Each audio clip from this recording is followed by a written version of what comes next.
Nació en Marsella, pero no lo sentía como suyo. En las calles polvorientas de la Castellán, el apellido Zidane era sinónimo de extranjero. Su piel, su acento, su apellido, todo lo hacía distinto. Francia le dio un techo, pero no pertenencia. Zinedine Zidane aprendió desde pequeño que el mundo no siempre te recibe con los brazos abiertos. Su familia, inmigrantes argelinos, escapó de la guerra para caer en otro tipo de batalla, la del racismo diario, la discriminación silenciosa y a veces no tan silenciosa.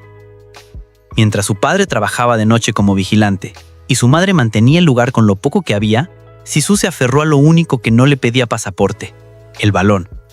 Desde los 5 años, jugaba en las canchas del barrio, enfrentando no solo rivales, sino prejuicios. Aprendió a canalizar la rabia, a esconderla detrás del regate, a convertir cada burla en arte. Pero no siempre pudo.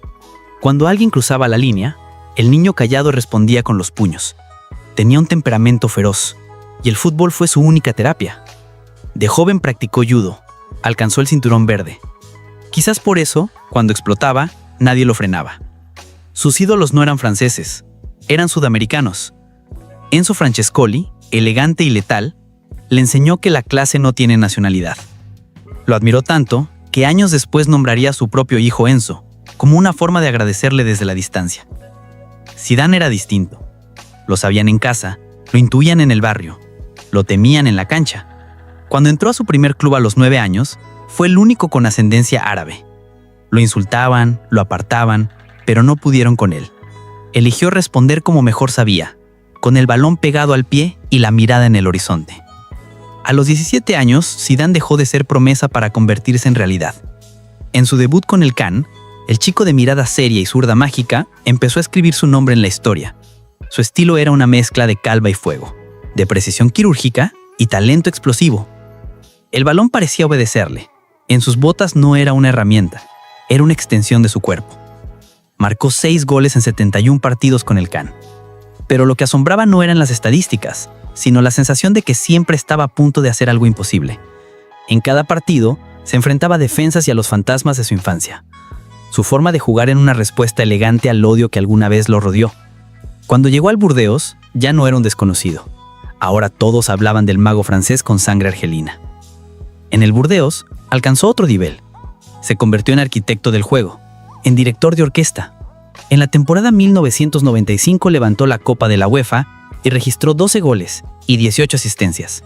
Lo que para otros era una hazaña, para él era rutina.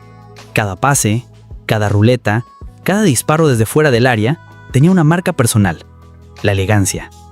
Zidane no corría, deslizaba, no pateaba, acariciaba.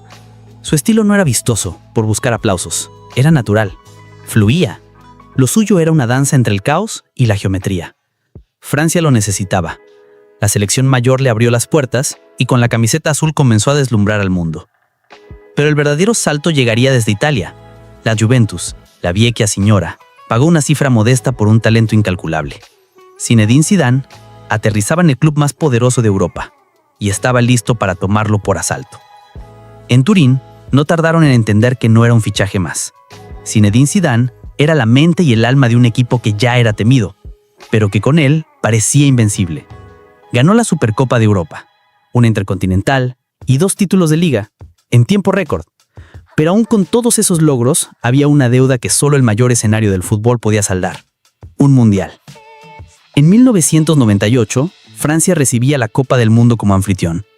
El país estaba dividido, pero el balón, como siempre, unía. Zidane llegó como figura, pero en la segunda fecha del torneo se dejó llevar por el demonio que siempre había habitado en su interior. Fue expulsado por un pisotón brutal a un rival saudí. La prensa lo devoró. Parecía que el mundial se le escurría entre los dedos. Pero volvió, y cuando lo hizo fue con el alma encendida. Contra Italia y Croacia, Francia sobrevivió. Y en la final, el escenario perfecto: Brasil. Campeones del mundo. Imbatibles, con Ronaldo Nazario, Rivaldo y Cafú listos para arrasar. Pero entonces ocurrió lo impensable. 2 corners, 2 cabezazos, 2 goles de Zidane.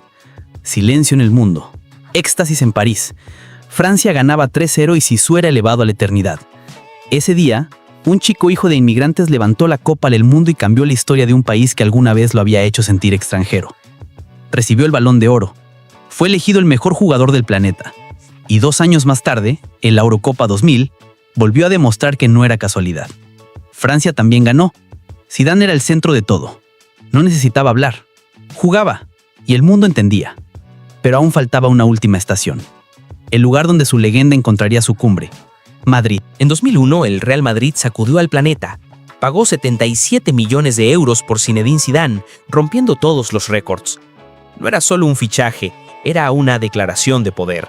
El mediocampista más elegante del mundo llegaba al club más exigente del mundo.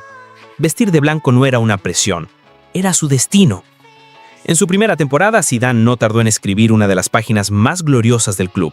El 15 de mayo de 2002, en la final de la Champions League ante el Bayer Leverkusen, el balón cayó del cielo.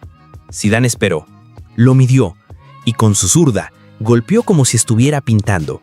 Fue un disparo perfecto, una volea de otro planeta. Gol, título, historia. La imagen de esa volea quedó marcada en la eternidad. Aquel gol no solo le dio la Champions, lo inmortalizó. Jugó con los mejores, Figo, Ronaldo, Beckham, Raúl, pero ninguno tenía su aura. Zidane era el equilibrio en un vestuario de estrellas. Tenía la calma del sabio y el talento del genio. No necesitaba correr más que todos porque entendía el juego antes que los demás. Su pase era un bisturí, su control una caricia, su ruleta poesía. En 2003 alcanzó cifras espectaculares, 12 goles, 20 asistencias. Pero a nadie le importaban los números. Verlo jugar era suficiente. Su zurda y su derecha eran indistinguibles. No tenía perfil, tenía arte. Convertía los estadios en teatros y los partidos en espectáculos. Era el líder silencioso, el que no gritaba pero mandaba. La referencia. El futbolista que hacía que el rival lo respetara y que el compañero se inspirara. Y cuando anunció que el Mundial de Alemania 2006 sería su despedida, todos sabían que algo épico estaba por ocurrir. Alemania 2006. Zinedine Zidane regresaba para jugar su último torneo. Tenía 34 años. Ya no era el más veloz, pero sí el más inteligente. Su mente seguía operando como un metrónomo. Su magia no había envejecido. En octavos, Francia enfrentó a España. Zizou marcó y asistió. Era una sinfonía vestida de azul. Luego los cuartos. Brasil, el juego bonito frente al hombre que lo destruía con una simple pisada. Ronaldinho, Ronaldo, Kaká, Roberto Carlos. Francia no debía tener chance, pero Zidane bailó, no con samba, sino con clase. Dominó cada centímetro del campo. Condujo, filtró, giró. Parecía que el balón lo buscaba. Fue el arquitecto de la eliminación brasileña. El verdugo silencioso, otra vez. En semifinales Portugal, penalti, gol, final.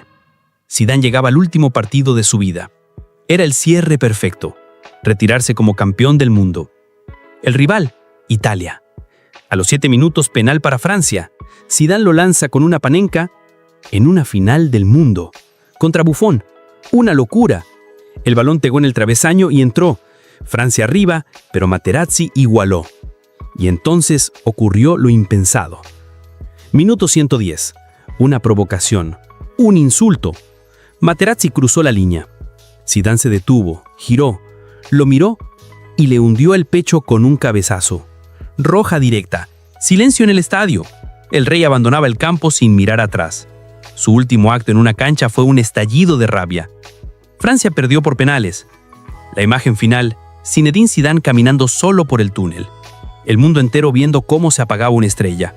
Muchos hablaron de vergüenza, de mancha en su carrera, pero la verdad es que nada de eso importa. Zidane ya era eterno. Ganó todo, dominó todo, encantó a todos.